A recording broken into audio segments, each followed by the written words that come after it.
Everyone, welcome to perfection IAS. और हमारा जो 70th बीपीएससी के लिए 100 डेज 100 आर्टिकल वाला सीरीज़ है, हम फिर आपके साथ जुड़ रहे हैं आज।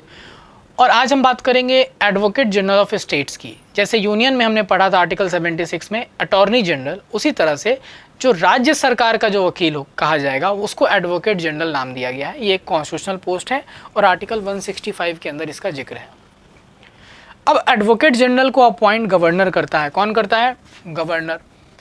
कौन हो सकता है advocate general? What is the qualification? तो क्वालिफिकेशन में जैसे अटॉर्नी जनरल के लिए था सुप्रीम कोर्ट का जज, यहां पर है क्वालिफाइड टू बी अ जज ऑफ हाई कोर्ट।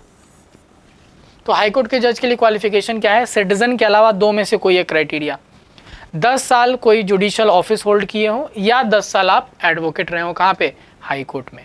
तो अगर ये क्राइटेरिया सेटिस्फाई हो रहा है तो आप एडवोकेट जनरल बन सकते हैं। गवर्नर अपॉइंट करता है।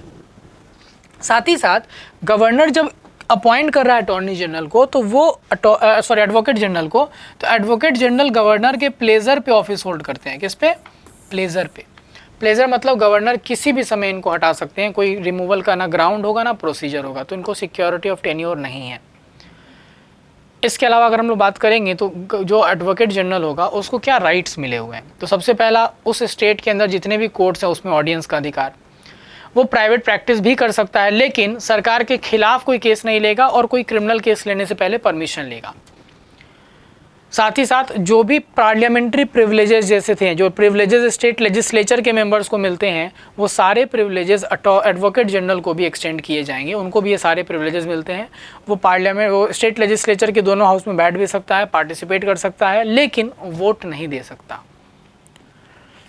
और साथ ही साथ it shall be duty of advocate general to give advice to the government of the state upon such legal matter and perform such other duty as may from time to time refer to him by governor. तो जो भी legal matter इनको है वो समय समय पर governor देंगे और इनको वो एडवाइस देना है। He will hold office during the pleasure of governor, और इनका जो भी रिम्यूनरेशन है वो सब गवर्नर डिसाइड करता है। तो क्वेश्चन आपसे पूछ सकता है कि एडवोकेट जनरल की सैलरी चार्ज होती है CFI पे? ऐसा कुछ भी नहीं, प्रोविजन समझना है। एडवोकेट जनरल का जो भी रिम्यूनरेशन है that will be decided solely by the governor. कुछ भी संविधान में फिक्स नहीं है। समझ में आ गया? तो ये आपको एडवोकेट जनरल ऑफ स्टेट है, जो कि किससे रिजेंबल करता है? यूनियन के अटॉर्नी जनरल से। ठीक है, अगली क्लास में हम लोग अगले आर्टिकल के साथ जुड़ेंगे। Thank you so much.